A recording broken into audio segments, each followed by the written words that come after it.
Tonight from Iowa, it's a dash to the starting line with the first voting of this presidential election year now just hours away.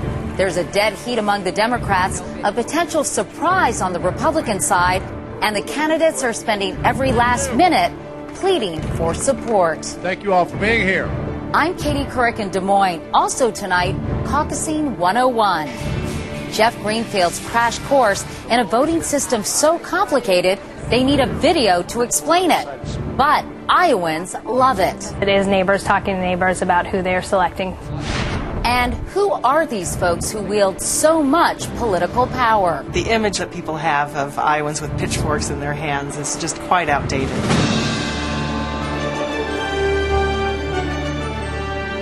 This is the CBS Evening News with Katie Couric reporting tonight from the Law Library at the Iowa State Capitol in Des Moines. Good evening, everyone, from the heart of America, where voters will soon have the first say in choosing the next president. On the eve of the Iowa caucuses, the Democratic contest is shaping up to be a real heart-stopper. Polls indicate any of the top three candidates could win. There's a big surprise tonight in a new national poll. John McCain of Arizona has risen like a phoenix to the top, now edging ahead of Rudy Giuliani. And the recent Republican frontrunner here in Iowa, Mike Huckabee, has apparently stumbled again, tripping over his tongue as some polls now show him trailing Mitt Romney. We have a team of correspondents deployed tonight to cover the final hours of the race here in Iowa. First, Nancy Cordes with the Huckabee campaign. Nancy, many are saying this is another gaffe for the candidate. They are, Katie. Mike Huckabee enjoys far more union support than any of his Republican rivals, and yet this afternoon he snuck past a picket line at The Tonight Show with Jay Leno. It's first night back on the air so he could appear on the show. It's a controversy he doesn't need one day before the caucuses. It's publicity with a price. I just think he's kind of stabbing some people in the back. Earlier today, Huckabee said he supported the striking writers and mistakenly asserted that they had settled. My understanding is that there was a special arrangement made for the late-night shows. But there is no arrangement with The Tonight Show, and the flap may feed perceptions that the former Arkansas governor isn't ready for prime time, despite his strong support here in Iowa. I think it's pretty remarkable for the kid. Brad Peterson came to hear him speak in Mason City because he's wavering between Huckabee and John McCain. What's the key for you? I've got to get straight in my own mind how strong he's going to be with foreign policy. I like everything else about it. Nancy Vandewater left a Fort Dodge event impressed, but conflicted. I want to know that he is the candidate that can win and that he can take on the Democrats. Her concern is one Huckabee has heard before. How do you convince a voter like that you can go all the way? Well, she needs to realize that if she votes for somebody who doesn't share her views and doesn't share her values, what's the point? Huckabee is well known for his comic timing. It's one of the reasons he was invited on The Tonight Show. But some of his union supporters probably aren't laughing this evening, Katie.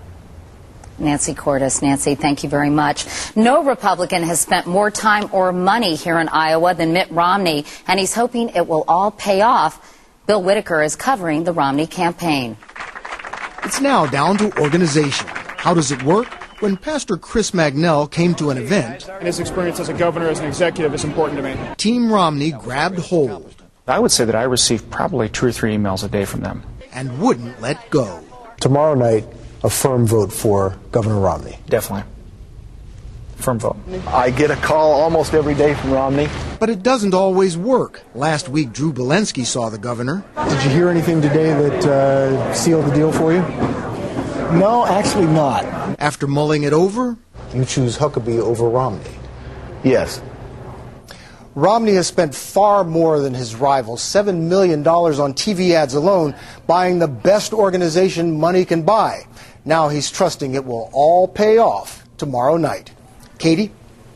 Bill Whitaker here in Des Moines. Bill, thanks. Now back to John McCain's dramatic comeback in the national polls. A new poll gives him a 2-point lead over former frontrunner Rudy Giuliani, with Huckabee and Romney third and fourth. Kelly Kobayea is in Davenport with the McCain campaign. Kelly, for a campaign that was considered all but dead, the McCain folks must be feeling pretty good tonight.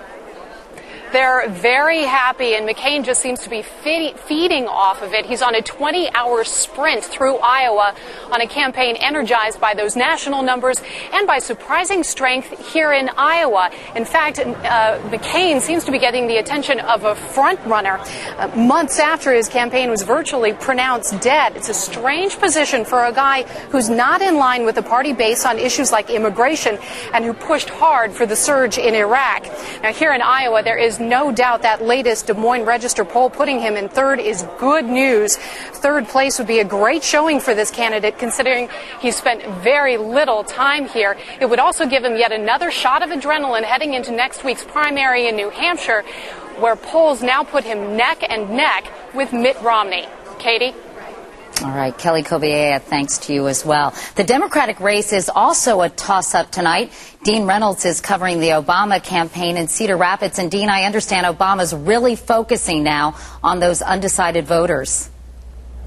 That's right, Katie. Shortly they'll be handing out these on doorknobs all over the state, an attempt to really succeed where so many others have failed in the past by bringing out lots of independent and first-timers to the caucus.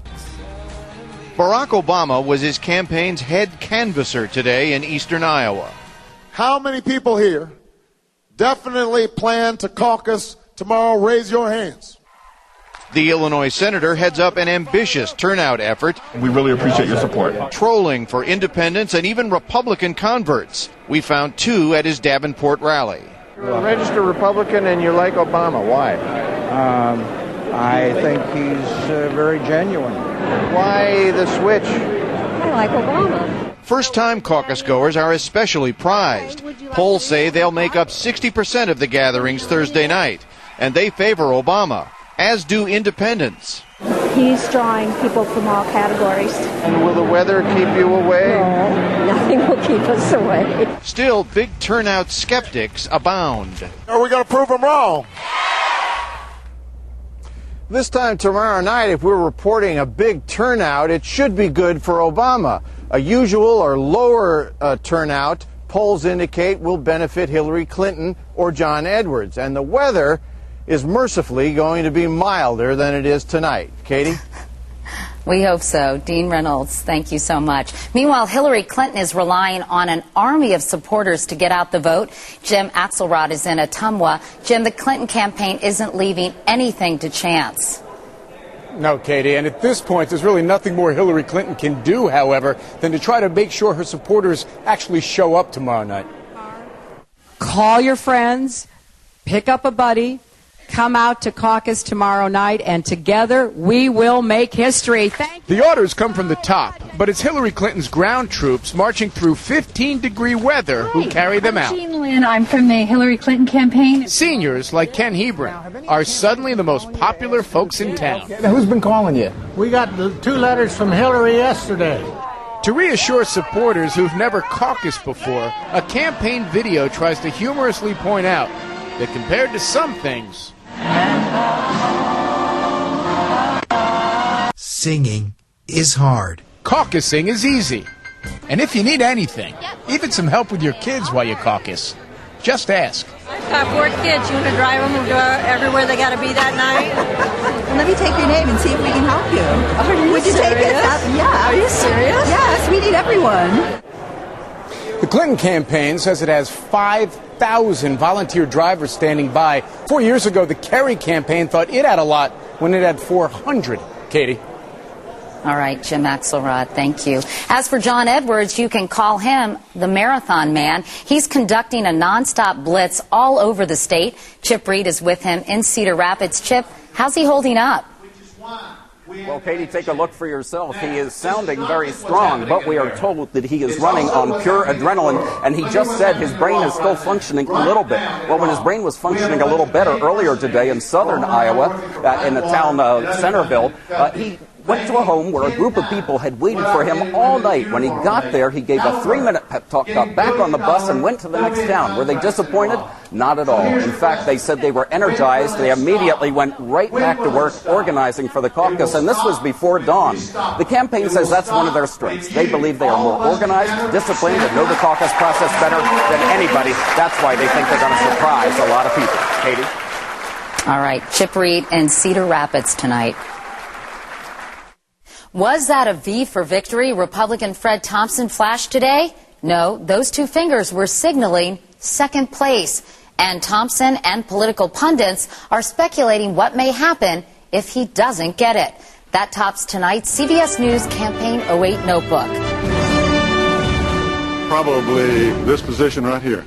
Republican sources say that if Thompson finishes third or worse, he's likely to drop out before New Hampshire and endorse John McCain. You've come out in the bitter cold. Meanwhile, the amount of money the candidates have spent here in Iowa is extraordinary, an estimated $65 million, 3 times as much as in 2004. Two good men. About $40 million on TV alone, which bought a mind-numbing 50,000 commercials. Bob Schieffer is our chief Washington correspondent and anchor of Face the Nation. He's in Bedford, New Hampshire tonight. Bob, you've covered a lot of campaigns. Do you ever remember so much attention being paid to Iowa before? Probably not since 1988, Katie, when there was a great deal of attention that year. But, you know, not until 1976 did people really pay much attention to Iowa. That was the year that an unknown Southern governor named Jimmy Carter came to everybody's attention. What we tend to forget is he finished second that year in Iowa. The undecided vote finished first, but he got a lot of publicity that gave him the momentum to go on to and win New Hampshire, and the rest, of course, is history. Since then, Iowa's been a very good predictor, though, of who's going to get the nomination. 6 of the 8 Democrats who won Iowa since 1976 went on to get the nomination. The same 6 of 8 Republicans who won in Iowa went on to get their party's nomination. All right, Bob Schieffer in what looks like a very chilly New Hampshire tonight. Bob, thank you very much. There is much more CBS News ahead from Iowa. Up next, how does one caucus? We'll have the explanation we hope you've been waiting for in a moment.